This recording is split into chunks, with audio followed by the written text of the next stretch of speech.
Hi there, welcome to week 14 of a grid design every week. This week we're going to do something that just looks like brackets. If you remember what brackets are, they're like parentheses, only fancier. So come on over to the machine and check it out.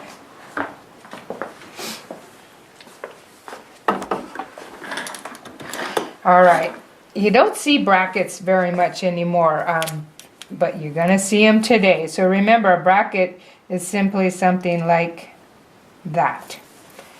Okay? And they're not going to be perfect every time, but that's what we're going to do, is a nice little bracket. And then we're going to come back down on each side. And make a design with those. I put in the variegated thread again because it's flashy and showy and it looks so pretty on these demonstrations. Alright, get on my rubber fingertips so I can grip my quilt. I've blocked off a little 4x4 segment here. Alright, we'll start with our vertical rows.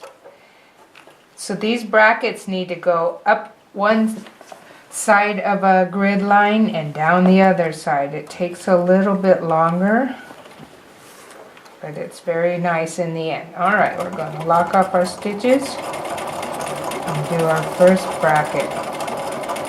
And you're going to notice I'm going to keep them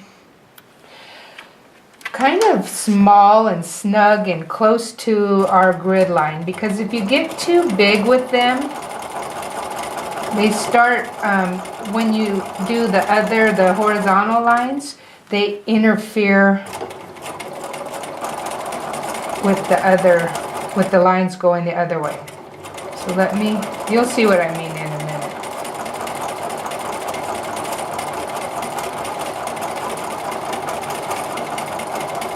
Again, with these, the consistency is the key, in my opinion, to success. Alright, I'm going to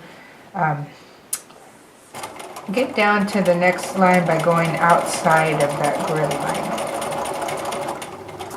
Alright, so here we go again.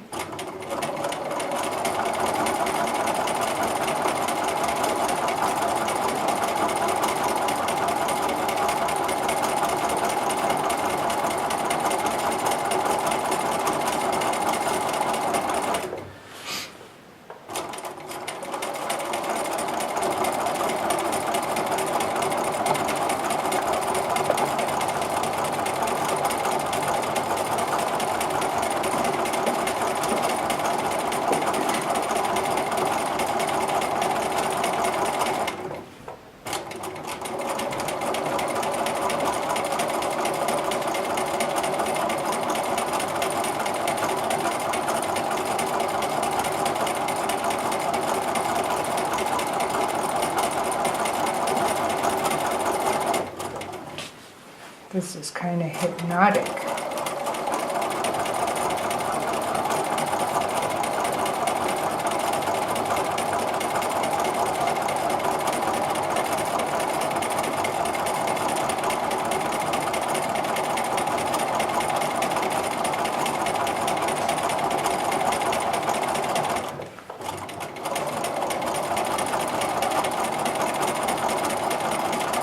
Yeah, I wonder why we don't see brackets anymore.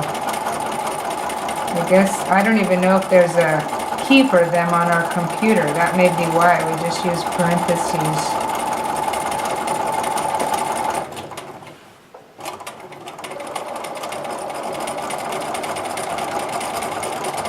I think this will be our last row. I have one more, but you get the gist of this. So, as always, when we start our horizontal lines, then you get the serendipity factor. Okay, now we're going to finish up here along the bottom.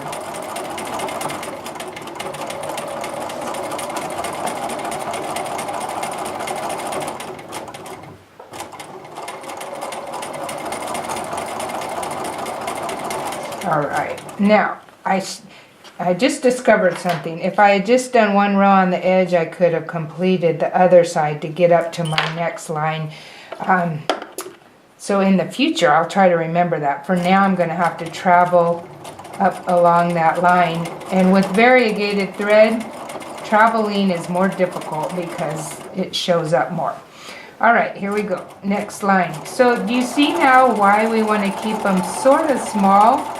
Because we're intersecting our other rows at the intersection.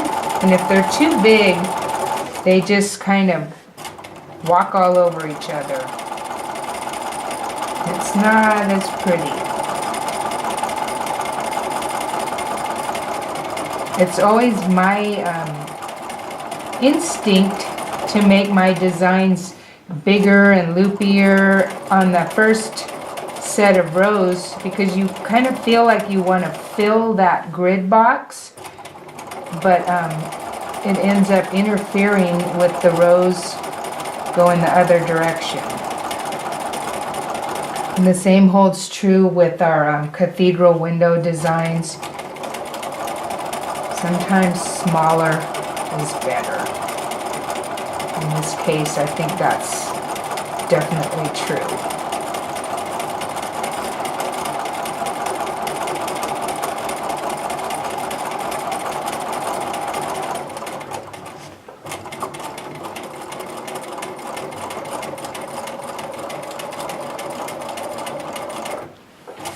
You can see how pretty that's looking, and wait till you see the back.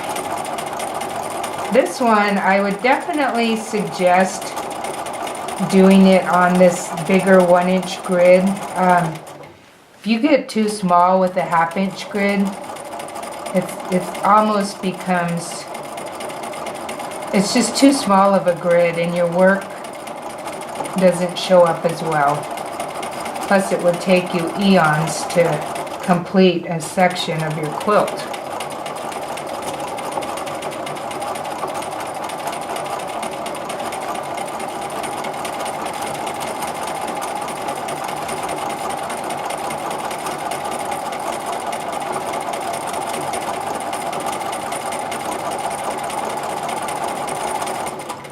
Finish off our last horizontal row.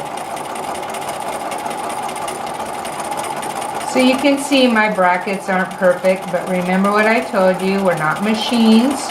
We don't do things like a computer or a programmed embroidery machine. We're just doing the best we can and it comes out beautifully. All right, let's take a look at this.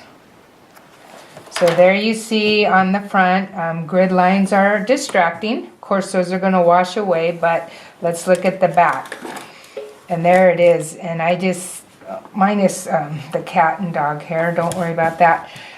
Isn't that pretty? I just think that is a beautiful design. It's easy and it's fun. And I also did it down here with some silk thread, and that turned out really pretty also with that yellow silk. So hope you liked that one. That was fun and easy and beautiful.